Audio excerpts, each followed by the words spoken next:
goes back here.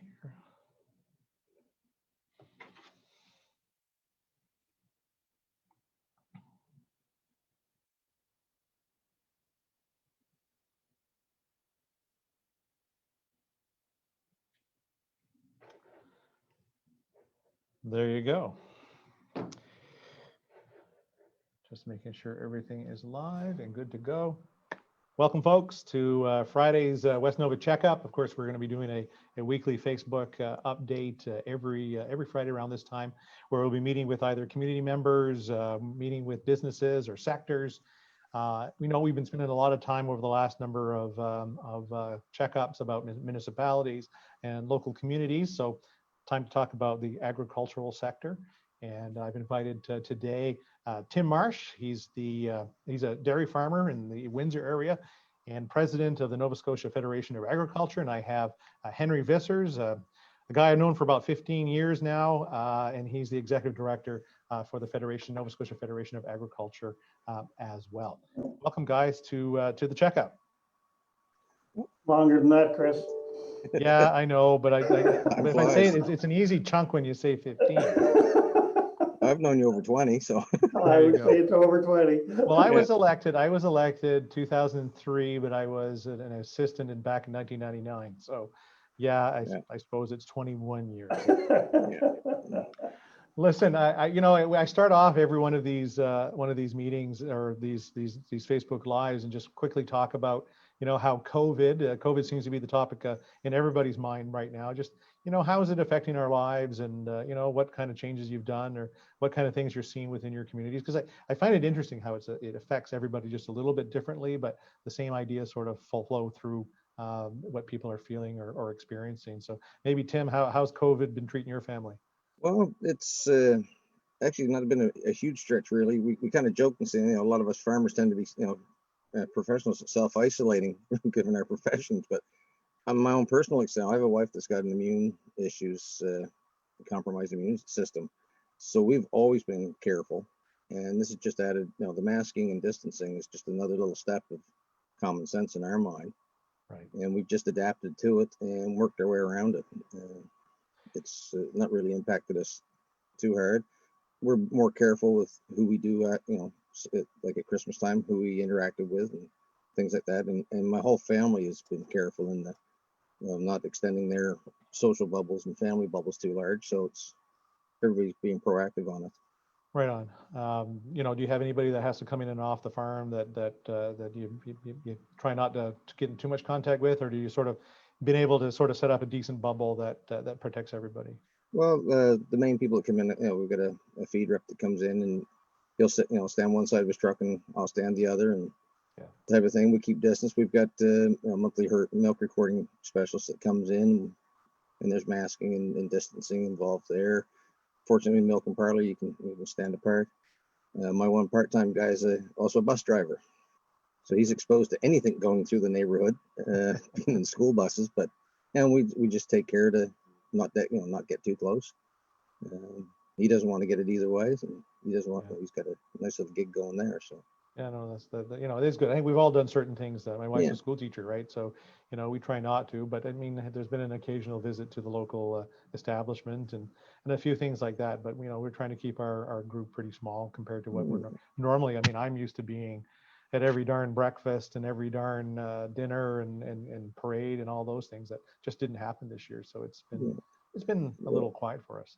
I get a little reality check, being originally from the UK, and I've still got a lot of family over there. Yeah. I mean, we've got it so easy and so well off here compared to what they're having to go through. Yeah, no, for sure. It really puts things into reality. Yeah. Henry, how's it been affecting your family? Yeah, about the same, I guess. We're limited in the places that we go and the things that we do. My wife has moved to working from home, so she's home for the most part. 2 days a week she goes in the office.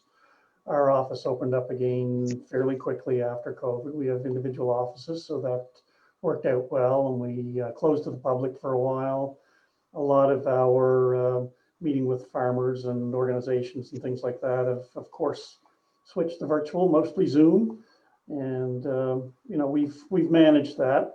I know our council and others are really want to meet in person again, because we even have some new people on our council that haven't had a chance to sit down with the rest of council yet. So we're really looking forward to moving back to at least some in-person meetings and stuff like that. But we've been, as Tim said, we've been very fortunate in the number of cases in Nova Scotia. And we're very fortunate that slowly but surely the capacity of high speed is improving, so that people in the rural parts of the province are better able to participate virtually as well, which in some ways is better for some people that aren't able to travel. Yeah, no, I think everybody's made sort of that being able to adapt their offices to work in that way. I mean, and you know, the Federation's a service organization, you know, and you've had to continue some of the projects that you've been working on. I know our office really didn't close up much at all during that time, and the phones have always been available to constituents wanting to you know, ask about one program or another. And you know, we've been even you know, busy helping with immigration issues, and you know, a lot of it has to do with the agricultural sector as well. Maybe we'll move into the issue of those who don't know who the Federation is, especially my listeners sort of down in the Yarmouth area. You know, there's a little bit of farming going on, not like there was years ago, but maybe give us an idea who the Federation is and, you know, what your mandate tends to be. You want to do that one, Henry? Yeah, I can do that, Tim. Yeah. So we're a relatively old organization. We just celebrated our 125th anniversary, established in 1895. We're the only general farm organization in the province of Nova Scotia. So we're representing over 2,000 farms in the province of various sizes. We do a lot of work around policy. We do deliver some programs. Sometimes we say that we're a mile wide and an inch deep as far as some of the stuff that we do, because it's fairly broad and diverse. I lost your microphone there. There you go. Okay, I'm back. The nature of agriculture in the province certainly is that it's diverse, and because of that, we end up with a lot of diversity as far as the topics and things that we work on too. But we strongly associate ourselves with the different commodities and work together on a lot of the issues that are top of mind for them as well. And maybe give us an idea. I mean, not each county, but each zone, there's a bunch of county federations as well that sort of work up into the main organization, Yarmouth director, Valley director, those kinds of things. So, you know, who are the contacts there? Yep. Well, we do have county/regional federations. Some of them are more than one county, and there are 13 of those. And we affiliate with them as well as the commodities. We last year changed our bylaws so that our council is smaller than it was, because when we looked at our governance model, it wasn't as functional as we would like to have it, because it was so large. So rather than having a delegate from each county federation, we now have a council with 12 people on it. And we try to be representative of the diversity of agriculture, but also understanding that the way it was before, with between 40 and 45 people in the room, it was pretty tough to get decisions that way as well. So. Yeah, and I think, you know, I've been to a number of annual meetings, you know, mostly in Truro, you know, where we get new presidents, you know, that we just got Tim just recently. But you know, there's a lot of folks that participate in the local federations, and therefore participate in the larger piece. A lot of farmers, of course, belong to their commodity groups. You know, it's a pretty well organized organization. Yeah, well, thank you, Chris. And we do try to be inclusive of all of our membership by doing that, and really you just have to put your own farm hat on the hook by the door when you come in the room and represent the industry, which is what we expect people to do. Right. Let's talk about, you know, and I like to talk about successes first, because, you know, we all have our you know, negative issues or issues that we want to work on. But let's talk about, you know, maybe the outlook for 2021. You know, what are some successes within our ag industry? And probably a good question for Tim. Well, there's, you know, as always, the opportunities are endless in ag. We can be the real economic powerhouse of provinces in this country. We've been fortunate. We've got some very dedicated people getting through with COVID. For example, there are temporary foreign workers, our need for offshore labor, and having systems. And all tip of the hat to all the farm owners out there that have gone above and beyond to provide good, safe housing for them, provide, doing all the steps that are needed to bring these people in, providing food. I'd like to see more in the processing, so we can process more of that, even more product here. Yeah, maybe we can get to that issue too. There's been an issue when it comes to chickens, poultry, where we've had a challenge with the outbreak of COVID in the plant in Berwick. But you know what? It didn't turn out so bad in the end. It was a lot of work from Poultry Nova Scotia, but we didn't have to call a whole bunch of birds, which was a big worry when this happened. It was a huge worry, and the fact that they could get along with the next plant, which is technically northern New Brunswick, being able to shift some birds around so that producers weren't at a loss. The last thing we wanted to see was a cull of birds in the province, even for a week's worth, which is a significant number of birds. But again, it comes back down to the fragility of our system, yet the strength of our system. Right. That we're able to get things done. People could talk, network, do what needs to do. That's where come back to your comments about community and COVID, especially here in Atlantic Canada. The community mindedness of people and how to help each other first is definitely one of our biggest strengths. Yeah, no, but there was a bit of a challenge though, because normally you would have, we would sell, the backup to the Berwick plant is selling our chickens to New Brunswick, and normally you would have the infrastructure from New Brunswick come down and pick up those chickens and being able to do that. But there was a challenge of people couldn't come across the border without isolation. They weren't getting any exceptions to be able to do it. So we had to find our own little homegrown group of the lack of the best word, chicken pickers, to be able to get those chickens to the production facility in New Brunswick. So it created some problems, but it actually worked its way out, which was great. I understand too. There's some differences in how the birds are accepted into those two plants. Different equipment that is used, so that had to be overcome in a short order, and trailers and things had to be moved around. I understand there's some switching of truck drivers at the border area to get those birds on time, so they weren't hauled up, so there was no animal welfare issues. Well, let's talk about those who, I'll take Yarmouth County for example.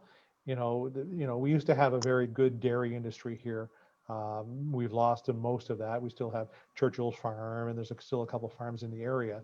But this is a great province, and we can produce all of the food that we want for our consumption.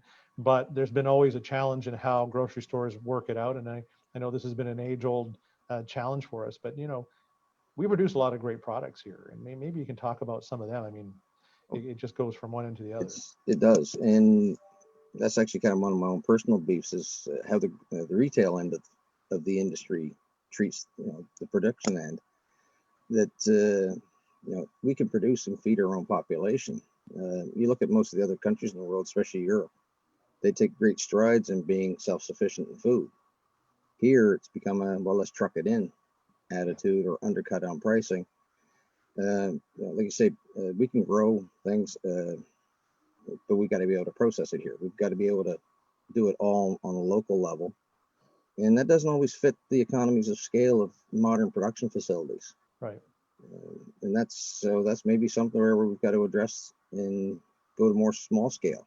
Yeah. Well, I mean, from a food security standpoint, I think we talked about this before, where almost all of our food product come across the Cobequid Pass, for example. They come across the Tantramar Marsh from New Brunswick, and even if you're selling the product from a farm in Nova Scotia, somehow it's sort of got to work its way up to Debert in order to get distributed back to the grocery stores. Hey, if that distribution system goes down, which it could have gone down because of COVID, we would have been in a bit of trouble trying to find some of the products we need. I mean, there's very time sensitive natures. You look at like you say, the Tantramar Marsh, those two bridges on the Trans-Canada. Something were to happen to one of those or both of those, because they are getting that infrastructure is getting a little old. All of a sudden, product can't come across the border or can't move, and there's going to be some shortfalls in literally days. I would say you won't see it right away, but it would and then consumers will start seeing things within days. Yeah. So, I mean, what we can do as Nova Scotians is really just ask, our constituents to, buy local as best you can, try to frequent the farmers markets. But, when you're talking to your produce manager at the Sobeys or the superstore, just say, hey, listen, I'm looking for this. Yeah. Ask them to bring in local, ask them to push it up their food chain, their supply chains, ask them to get local product. There's nothing stopping them doing it. It's just been corporate policy to central desk purchasing, acquiring it on scale so they can get a bigger margin. But there's no, days ago when the local produce manager of, say, a grocery store in Middleton or Yarmouth could go to the nearby farm and pick it up directly by the bin. Those days are gone, but maybe we need to get back to closer to that again. As long as the farm's producing good quality, nutritious food, we need to have it consumed locally. Yeah, and I think maybe there's governmental problems that roll into this one too, because, CFIA, when it comes to food security and those kinds of things, that, it's like, well, wait a minute, we should be able to look at it in a different way. But quite honestly, if it's washed and it's coming off of our acreage, there should be nothing wrong with a beet or a carrot or an apple coming out of one of our orchards. I'll throw one at you there, Chris. Brad Lotta, researcher at Dal AC, pointed it to us a couple years ago. Did a little bit of a study on California and Florida carrots compared to Nova Scotia carrots. Nutritionally, it doesn't matter what system you're growing in. I'm not, but geographically, there is a difference. I think it was something like 4 or 5% more nutritious carrot grown in Nova Scotia. Why? We have a longer summer growing season in daylight. Right. So those are advantages, and there's more than that can be found. Plus, you're not moving that stuff. You're not dumping carbon into the atmosphere and moving the product around. That's going to come back. Yeah, well, and even, certain things that continue to happen. I mean, most people would have known that they're buying let's say a Florida strawberry, about 3 weeks to a month before our strawberry industry gets going. It's probably coming from plants that were shipped down from the Annapolis Valley, right? So you're actually having a Nova Scotian product. It's just being grown in Florida. That we were talking the other day, that example from the UK I was giving you, the big supermarket chain Tesco had this big Union flag on a bag of carrots, British carrots, high quality, at the very bottom, grown in Spain. Yeah. I mean, we got to get away from that. We got to get proof of what's on the label is where it comes from. And I'll throw one at some of our local retailers here. But I go in to look for a bag of onions at the superstore here in Windsor, and I grab one that looks like Dykeview's tag from Kings County. And that great got home, printed almost identically the same, but it came out of California.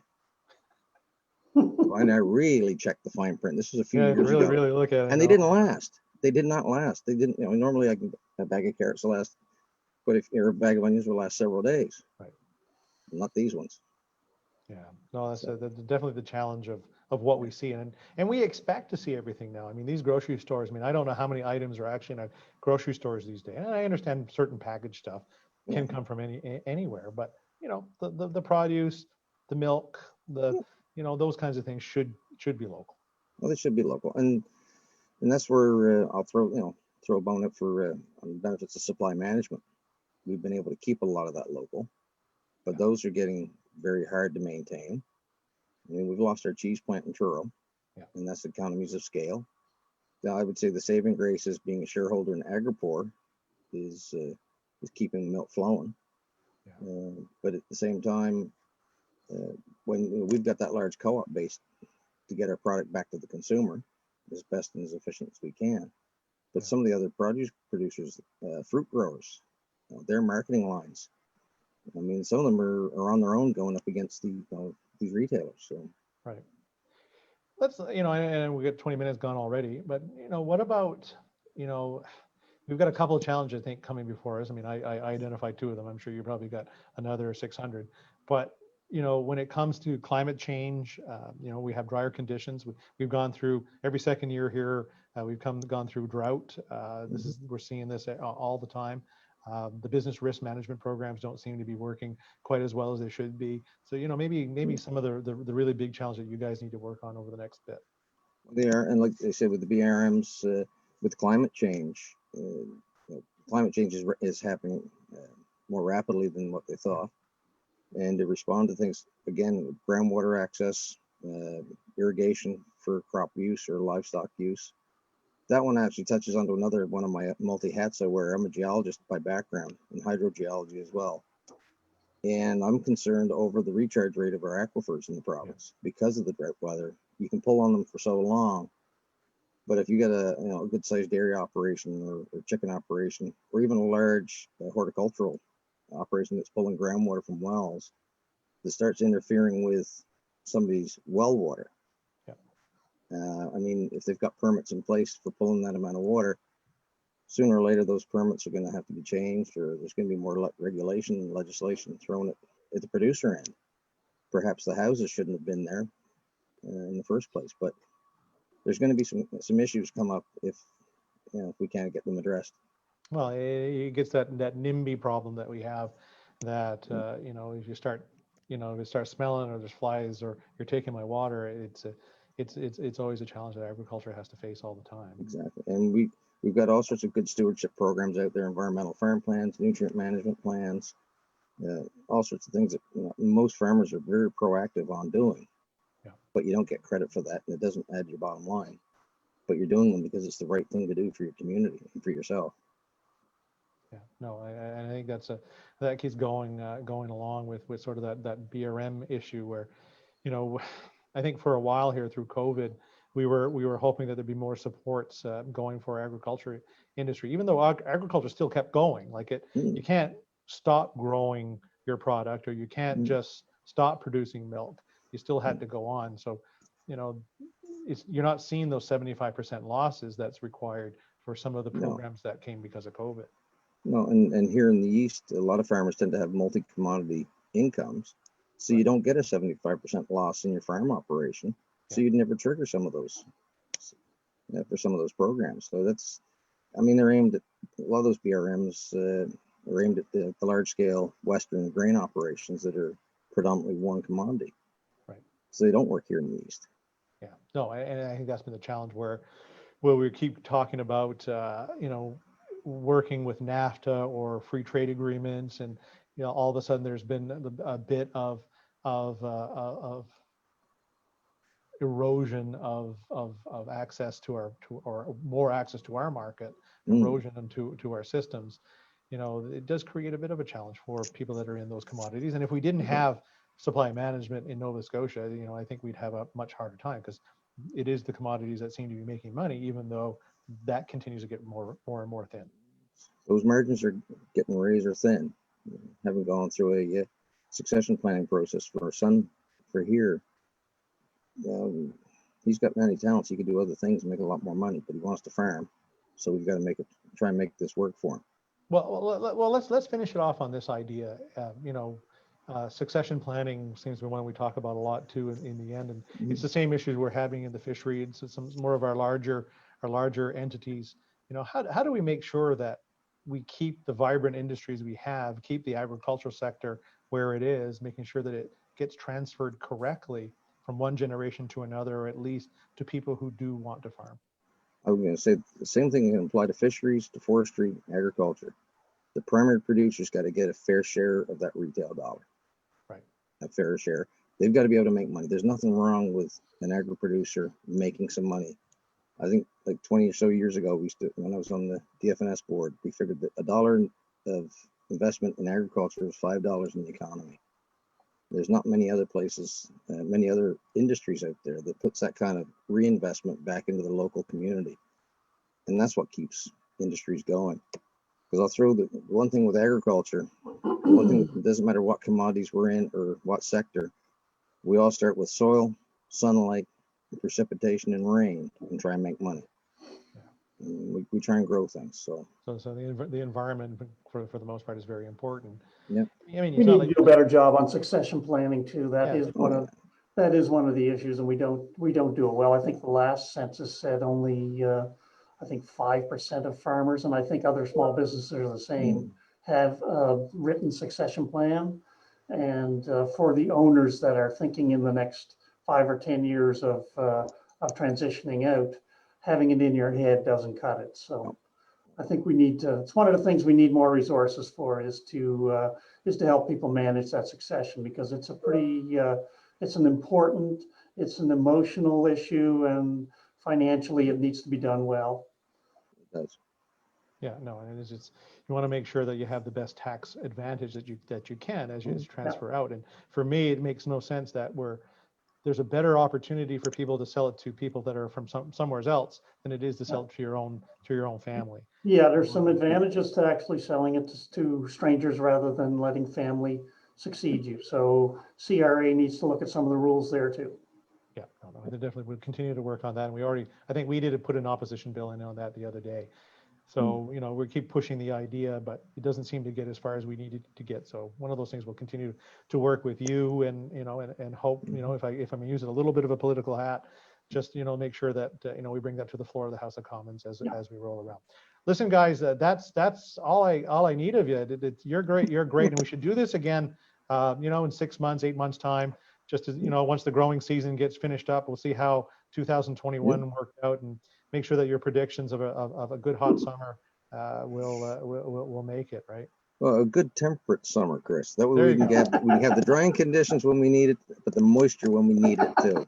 I remember during the election, I had gone, farmer John Bruce, sort of up in the Middleton area, and I'm just sort of sitting there watching the field, and you know, it was flooding at that time, and it was sort of they go down and go around the puddle, and then, you know, trying to get onto those fields, and then you know, 3 months, you know, a month and a half later, we were in a drought situation, so it just didn't make a whole lot of sense this year.